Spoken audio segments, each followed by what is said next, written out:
Today, we're jumping into one of Shakespeare's most brilliant and honestly, one of his funniest comedies, The Merry Wives of Windsor.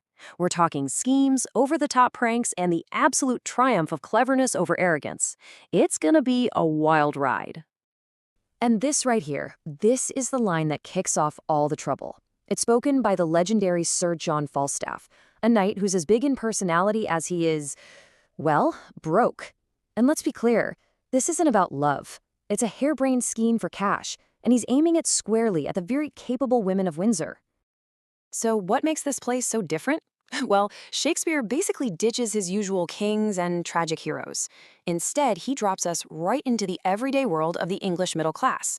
We're not in some royal court, we're in Windsor, a town full of regular folks, merchants, doctors, and some very, very savvy housewives. Now, at the center of all this chaos is Falstaff himself. If you were an audience member back then, you'd already know this guy. He's this larger-than-life, always drinking knight who used to hang out with princes but is now, let's just say, having some cash flow problems. His big mistake? He thinks he can just waltz into Windsor and manipulate these simple townspeople for a quick payday. Yeah, we'll see about that.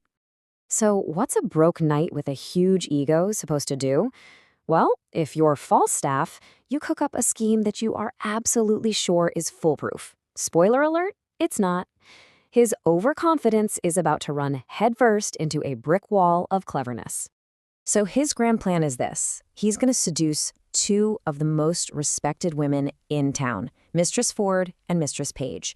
He's heard they kind of hold the purse strings in their marriages, so he figures he'll use his charm to become their lover and, more importantly, get access to their husband's money. And how does he kick off this brilliant seduction? He writes them each a love letter. But here's the best part. They're identical. He literally just wrote one letter and swapped out the names.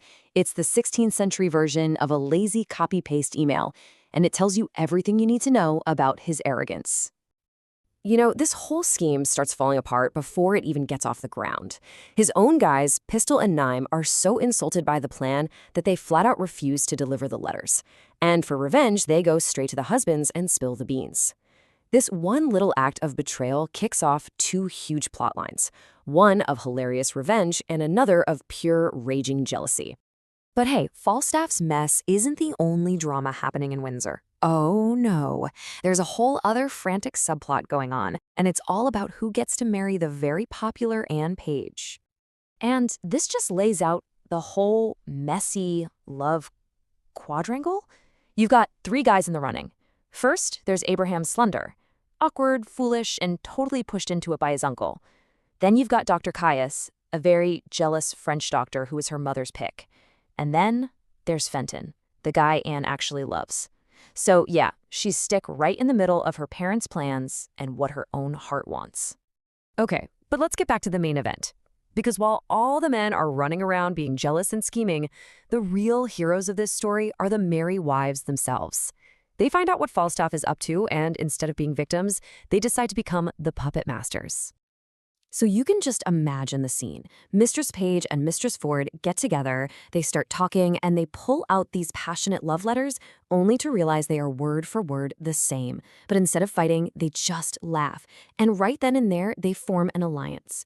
They decide they're not going to get mad, they're going to get even. Their first prank is just a masterclass in public humiliation. They lure Falstaff to the house for a secret meeting. Then they pretend to panic because Mistress Ford's super jealous husband is coming home. They convince poor Falstaff to hide in a basket full of disgusting, smelly, dirty laundry, which they then order their servants to dump straight into the river. It's just pure, brilliant slapstick. So you'd think after being chucked into a river inside a laundry basket, he'd learn his lesson, right? Nope. He agrees to a second meeting. So they do it again.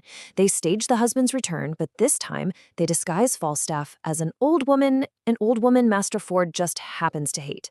So Ford finds this woman at his house and, not recognizing him, beats him and throws him out. It's another dose of painful public humiliation. Okay, so the pranks are hilarious, right?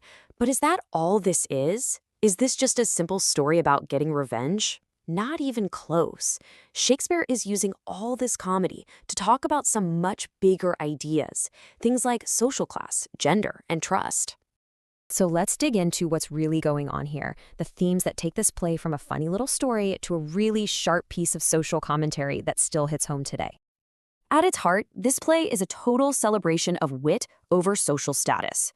The wives who represent the smart middle class completely run circles around the arrogant nobleman, Falstaff. And think about it, that's a huge statement on female empowerment. For Shakespeare's time, having women drive the entire plot with their brains was pretty radical.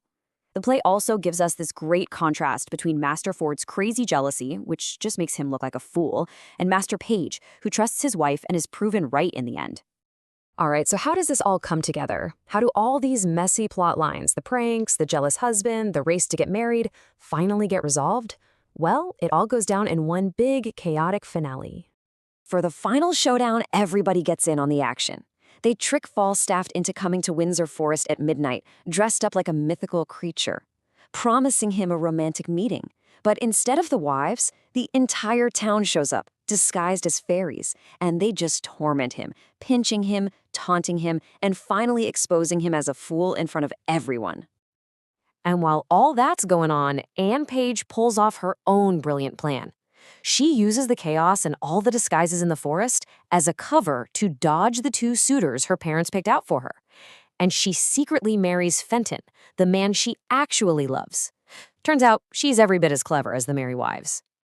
And the play doesn't end with some harsh punishment. It ends with reconciliation. Falstaff, who's been completely humbled, is actually forgiven. Master Ford admits his jealousy was ridiculous and apologizes, and with Anne happily married, the whole community of Windsor is brought back together, stronger than before. Which leaves us with his final thought. In this world of scheming aristocrats and insecure men, the play asks us who really has the power. And the answer isn't the guy with the title or the money, it's the people with the wit, the ones who work together, and the ones who know their own worth. It's the Merry Wives of Windsor.